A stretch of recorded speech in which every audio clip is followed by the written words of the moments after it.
Hello दोस्तों, welcome back to my YouTube channel Dashrath मेरा blog. तो कैसे हैं आप लोग? आई होप सब ठीक होंगे। और अभी सो कर के उठी हूँ। मैं जस्ट सोच रही थी बाहर झाड़ू लगाऊँ, लेकिन बहुत सारे कुत्ते घूम रहे हैं तो उस वजह से मुझे ना डर लग रहा है, तो मैं नहीं लगा रही हूँ। बाद में देखेंगे। घूम रहे हैं, लड़ भी रहे हैं इसलिए मैं नहीं लगा रही, अभी बाद में लगाऊंगी। तभी धोने हैं कपड़े तो मैं निकाल ले रही हूँ, क्योंकि 2-3 दिन बचे हैं बस जाने के लिए। तो बस देख लेते हैं, 3 कपड़े धुलने हैं मुझे।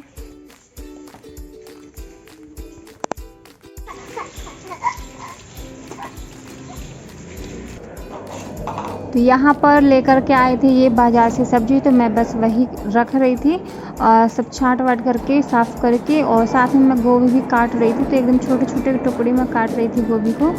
तो अचानक से मेरा प्लान बना कि मतलब पकौड़े खाने का मन कर रहा है। तो मैंने सोचा कि आज मतलब प्याज और आलू के पकौड़े तो हम खाते ही रहते हैं, तो मैंने सोचा आज मिक्स पकौड़े बनाते हैं। तो यहाँ पर ना मैंने गोभी पहले ही तोड़ के रख ली, साथ में यहाँ पर मैंने पालक भी तोड़ने के लिए निकाल लिया है। तो ये देखिए, ये मैं आप लोगों को जो दिखा रही हूँ ना, इसे भाजी बोलते हैं यहाँ पे। पता नहीं किस चीज़ की भाजी है, मुझे नाम याद नहीं आ रहा है, आप लोग बताइए कमेंट करके। तो इसे भी ना लोग खाते हैं, लेकिन ना मुझे इसकी ना स्मेल ही अच्छी नहीं लगती। कच्ची है ना ऐसे ही, तब भी उसमें ना अच्छी सी स्मेल नहीं आती है, तो मुझे बिल्कुल ही पसंद नहीं है। पता नहीं लोग खाते हैं इसे बना करके।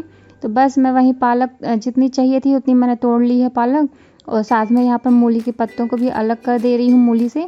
और इन पत्तों को भी मैं फेंकूँगी नहीं, इनको भी रख लूँगी, तो इसकी भी सब्ज़ी बना लूँगी मैं एक आध दिन के बाद में। और उसके बाद मैं यहाँ पर आलू छील करके काट रही हूँ। तो एकदम पतले पतले स्लाइस कट करूँगी इसके, वैसे चाकू से ही इसे कट करूँगी। तो एकदम पतले पतले से टुकड़े काट लूँगी इसके। तो देखिए इस तरह से काट लिया है। प्याज भी मैंने काट लिया है, और देखिए प्याज कितना रुलाती है काटने टाइम। तो प्याज भी कट करके तैयार हो गई है बस। तो सारी सब्जियों को मैं इकट्ठे रख ले रही हूँ। तो यहाँ पर मैंने पालक को भी ना धो करके काट लिया है एकदम बारीक बारीक, है ना। और उसके बाद यहाँ पर मैं डाल रही हूँ गोभी, एकदम बारीक तोड़ करके रखा हुआ था मैंने। साथ में ये मैंने आलू कट करे हैं, इन्हें भी डाल देंगे।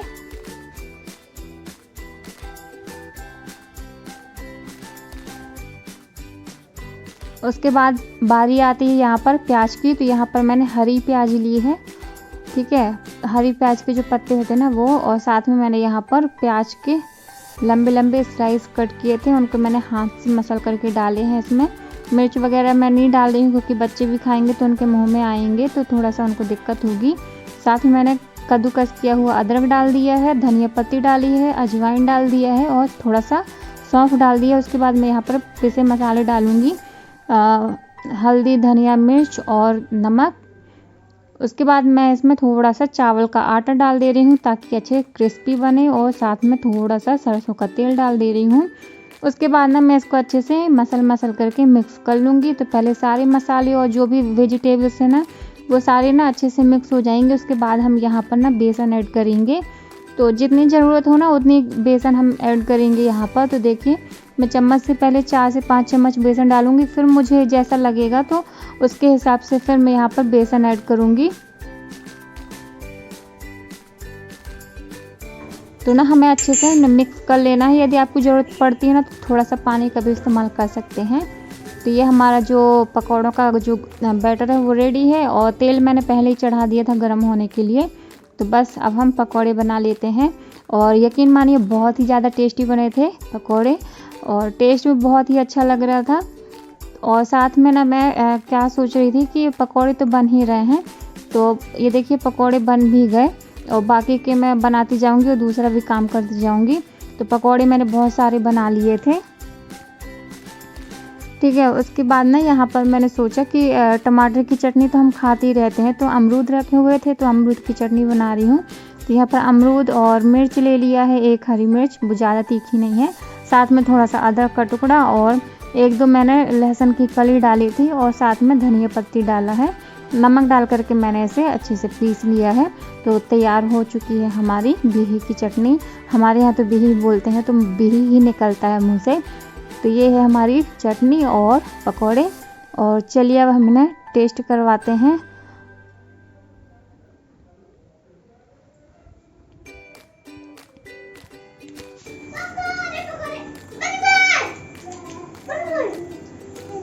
झूठ मूठ का मत बोलना, ठीक है? अच्छी बने मत तो ही बोलना है। पहले अच्छे से चबा तो लो।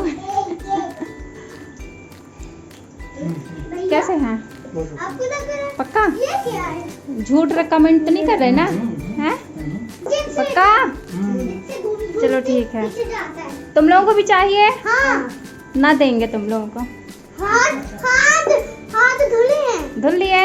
हाँ। चलो तो वहाँ बैठो, जाओ कमरे। तो यहाँ पर इनको दे दिया है मैंने पालक तोड़ने के लिए, और साथ में ये पी रहे हैं चाय। और यहाँ पर मैंने सारे कपड़े निकाल करके रखे हुए हैं धुलने के लिए। तो सारे कपड़ों को मैंने अलग अलग करा है, क्योंकि कलर ना चढ़े तो मैं इनको अलग अलग भिगोऊंगी, क्योंकि धुलने हैं सारे कपड़े आज ही। किसी भी हालत में इन सब काम को मुझे करना ही करना है।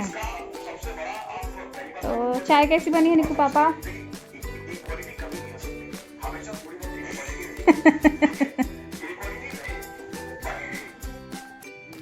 तो यहाँ पर मैं आ गई हूँ कपड़ों को भिगोने के लिए। तो सारे कपड़े ना मैंने जैसे कि बताया अलग अलग ही भिगोऊंगी, क्योंकि जीन्स वगैरह से ना कलर निकलता है। और कुछ निकू के ड्रेस भी हैं जो वाइट कलर की हैं, तो थोड़ा सा उसमें कलर ना चढ़े, इसलिए मैं शर्ट को अलग मतलब धोऊंगी और पैंट में अलग करूँगी। और जो भी वाइट कपड़े होते हैं ना, वाइट और क्रीम कलर के जिनमें कलर चढ़ने का डर रहता है, उनको मैं अलग भिगोऊंगी ताकि कलर ना चढ़े। और इनको भिगो करके मैं ना थोड़ी देर के लिए छोड़ दूँगी, उसके बाद कपड़े धुलूँगी।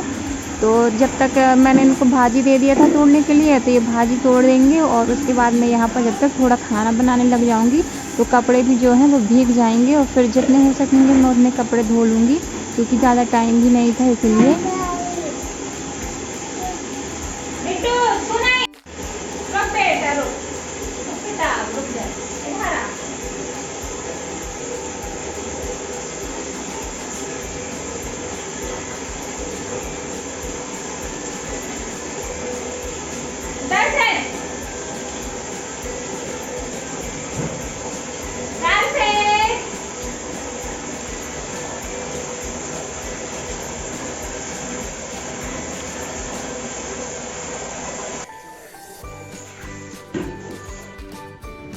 तो कपड़े भिगोने के बाद ना मैंने क्या किया था, खाना बना लिया था। और उसके बाद मैं यहाँ पर कपड़े धुलने के लिए आ गई थी। तो खाना मैंने बनाया था, तो वो मैंने आपको क्लिप नहीं दिखाई है। तो बस यहाँ पर मैं रगड़ रगड़ के ना पहले शर्ट धो ले रही हूँ, जो मतलब जिनमें ज़्यादा मेहनत नहीं करनी है, क्योंकि शर्ट वगैरह तो ज़्यादा गंदी नहीं होती हैं, जीन्स वगैरह ज़्यादा गंदी होती हैं। और साथ में मैंने निकू की ड्रेस भी धो दी है। तो सबसे ज़्यादा डर तो वाइट कपड़ों में ही कलर चढ़ने का रहता है, इसलिए मैं बिल्कुल अलग ही टांग देती हूँ उनको। और साथ में धुलने के बाद मैं यहाँ पर डाल दे रही हूँ वॉशिंग मशीन में ड्राई करने के लिए। और साथ में यहाँ पर मैं कपड़े भी उठा ले रही हूँ जो भी सूख चुके हैं, और क्योंकि फिर मुझे दूसरे कपड़े भी डालने हैं। और यहाँ पर ना मेरे बहुत सारे कपड़े पुराने पड़े हुए हैं जो मुझे नहीं आते हैं, तो बस मैं वही पहन के देख रही थी, क्योंकि मुझे इन्हें भिजवाना था। तो देखिए कितने मतलब सही कपड़े हैं, और लेकिन आते नहीं हैं, फिट नहीं आते, इसलिए इसको अब मैं सोच रही हूँ कि जो भी मतलब ज़रूरतमंद है उनको भिजवा दे रही हूँ। तो बस मैं वही कपड़े निकाल करके देख रही थी। तो बस अपने कपड़े तो मैं निकाल ही रही थी, तो साथ में ना मुझे दर्शत के भी कपड़े जो पिछले साल के थे, जो गर्म कपड़े होते ना, वो भी रखे हुए थे। तो फिर मैं उनको भी ना निकालने लग गई थी। मैंने कहा लगे हाथ इनको निकाल ही देते हैं, तो ये फिर दे आएंगे। तो हम लोग ना पहले पूछ लेते हैं कि कोई अगर है ज़रूरतमंद, उनको चाहिए है तो वो ले सकते हैं, तो इसलिए हम पहले उनसे पूछ लेते हैं, उसके बाद ही देते हैं। तो बस यहाँ पर मैंने अपने सारे कपड़े निकाल दिए हैं। और सही बताऊँ तो एकदम सही कपड़े थे जो मुझे नहीं आते हैं, लेकिन होता है ना, अब नहीं आ रहे हैं तो वो किसी और के काम आ जाएंगे। तो बस मैं वही निकाल करके दे रही थी।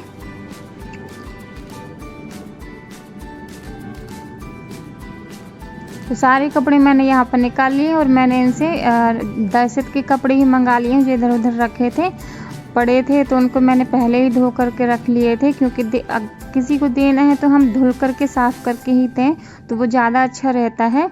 और इसलिए मैंने धुल लिए थे कपड़े। और ये देखिए कितना अच्छा सूट है ये लेकिन मुझे आता नहीं है। तो बस इसी तरह से मैंने सारे कपड़े छांट करके निकाल दिए हैं। और इनमें से ना काफ़ी सारे कपड़े ऐसे हैं जो मैंने खुद ही बनाए हैं और आते नहीं हैं। अब जगह तो है लेकिन अब मतलब मन नहीं होता अब पहनने का भी, क्योंकि कपड़े थोड़े से पुराने हो जाते हैं ना, तो ऊब जाते हैं हम एक से ही कपड़े पहनते। तो बस यहाँ पर मैं थैले में रख दे रही हूँ कपड़ों को, और साथ में यहाँ पर मैं दरसित के भी कपड़े छांट दे रही हूँ जो मतलब सही हैं। यदि ज़्यादा ख़राब है तो उनको मैं अलग कर दूँगी। और देखिए कितने प्यारे प्यारे छोटे छोटे से कपड़े हैं। यकीन नहीं होता कि इतने छोटे छोटे से कपड़े दरसित पहनता था। बच्चे कितने जल्दी बड़े हो जाते हैं, कुछ पता नहीं चलता है। और साथ में ये देखिए कितनी छोटी सी फ्रॉक है, बड़ी क्यूट सी लग रही है। तो बस यहाँ पे सारे कपड़े मैं निकाल करके रख रही थी। दरसित के भी ना काफ़ी सारे कपड़े ऐसे हैं जो एक या 2 बार पहना है, बाकी कपड़े रखे रह गए हैं, पहन ही नहीं पाया है। तो बस कुछ कपड़े तो ऐसे थे जो निक्कू जब छोटा था ना तब के कपड़े मैंने रख रखे थे, तो वो भी कपड़े हैं कुछ इनमें से। तो कपड़े बिल्कुल सही हैं, मतलब फटे पुराने नहीं हैं। बस ये है कि अब दरसित बड़ा हो रहा है ना, तो अब वो उसको आते नहीं हैं कपड़े, इसलिए घर में रखने से अच्छा है कि हम किसी ज़रूरतमंद इंसान को ना दे दें तो ज़्यादा सही है, कम से कम बच्चे पहन लेंगे।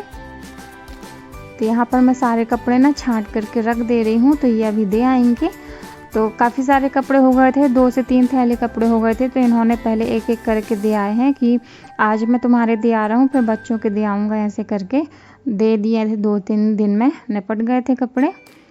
तो पहले जैसा कि मैंने बताया, पहले हम पूछ लेते हैं, उसके बाद ही देते हैं। तो यहाँ पर ना मैंने नॉर्मल कपड़ों को अलग थैले में रखा था, और जितने भी गर्म कपड़े हैं ना दरसित के छोटे छोटे से शर्ट और इनर मोजे टोपे ये सब मैंने अलग थैले में रखा था। और उसके बाद ना मैंने सारे कपड़ों को ना भिजवा दिया था इनसे, जिनको हमें देना था पूछ करके आए थे उनको भिजवा दिया था, और उन्होंने ले भी लिया था। तो इसी बहाने कपड़े भी जो हमारे मतलब हमें लगता है कि वेस्ट हैं वो दूसरों के काम आते हैं। तो आज के वीडियो में यहीं पर एंड करती हूँ। वीडियो पसंद आती है तो वीडियो को लाइक कीजिए, शेयर कीजिए, कमेंट कीजिए।